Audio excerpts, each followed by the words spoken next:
Federal government will lift its travel ban on Australians trying to return home from India on May the 15th.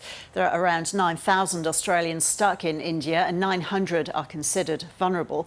Political reporter Matthew Doran is in Parliament House. Good morning, Matthew. So what's the Prime Minister had to say about the travel ban this morning? Well, Ros, he says that the advice at the moment, the medical advice, is that there will be no need to extend that travel ban beyond the 15th of May, which was the original date that it was due to lapse. And that's despite the situation in India continuing to spiral seemingly out of control, with the country experiencing another record day of new coronavirus infections yesterday, topping more than 412,000 infections in just one day. And the nation's hospital system continuing to buckle under the overwhelming burden of new COVID cases coming through hospital doors. But the Prime Minister says that the ban has worked, it has done what it was intended to do, and that it can now be lifted from May the 15th. That will allow repatriation flights to begin, and there will be 3 of those flights between India and Australia in the month of May. They will be taking travellers from India to the Howard Springs facility in Darwin, the quarantine facility there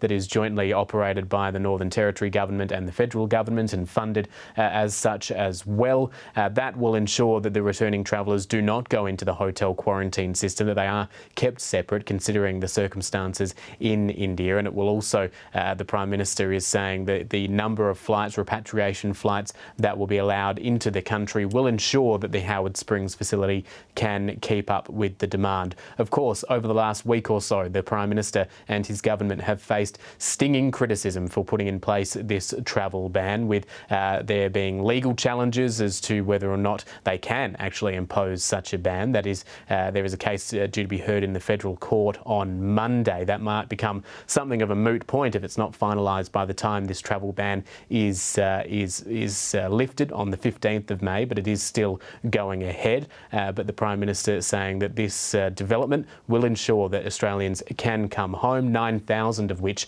are currently in the country, 900 considered vulnerable by the Department of Foreign Affairs and Trade, and saying that the Howard Springs facility is the best place to take those travellers. Flights that we're bringing back, that I've announced today, will be coming into the National Resilience Facility in Darwin at Howard Springs. That was what is effectively the shared Commonwealth Territory facility that was put in place upon the recommendation of Jane Holton when she did her national review of quarantine. She said that a National Resilience facility should be established, and it has been, at a cost of some $500 million to federal taxpayers. And so I appreciate Michael Gunner's, as Chief Minister's, work in the Northern Territory to enable us to make this announcement today. Matthew, access to vaccines will be key to seeing international travel return to some sort of normality. What's the government's view on removing patents for vaccines?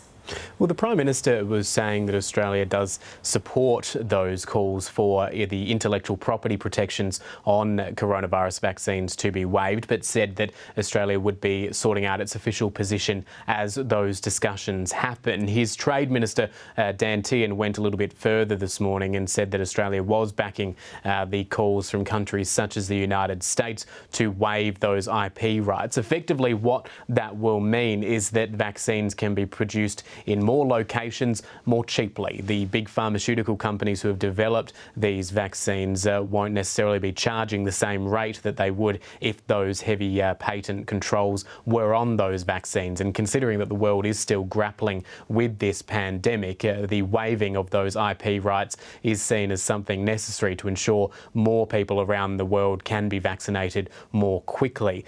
The US President Joe Biden had flagged that his country would support that yesterday.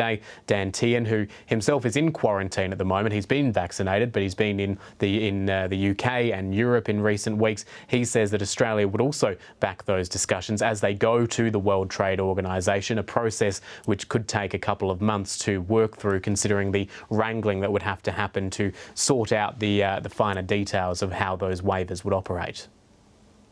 we've got to work with the pharmaceutical companies, with the manufacturers, to make sure that we get a very good balanced outcome, which is focused on getting more vaccines produced. And that's the approach that Australia has been taking. I discussed this with the Director General of the World Trade Organisation when I was in Geneva a couple of weeks ago, and we've made it very clear we want to work cooperatively, take a leadership role and make sure we get an outcome where we get more vaccines being produced so we can deal with this global pandemic. That's the Trade Minister Dan Tehan speaking earlier on ABC News Breakfast. While he's talking about vaccines on a global scale, the latest National Cabinet meeting, which will be happening today with the Prime Minister, Premiers and Chief Ministers, will be getting an update on the vaccine rollout across Australia and no doubt receiving briefings about the latest round of blood clotting cases that have been linked to the AstraZeneca vaccine. The TGA, the medicines regulator, revealing another 5 blood clotting cases had been linked to the AstraZeneca vaccine, bringing a total of 11 cases of adverse reactions, to use the medical jargon, linked to the AstraZeneca vaccine. But the TGA urging calm and caution, saying that it is an incredibly small number considering the 1.4 million doses of the AstraZeneca vaccine that have been administered across the country so far. Ros? Matt, thank you.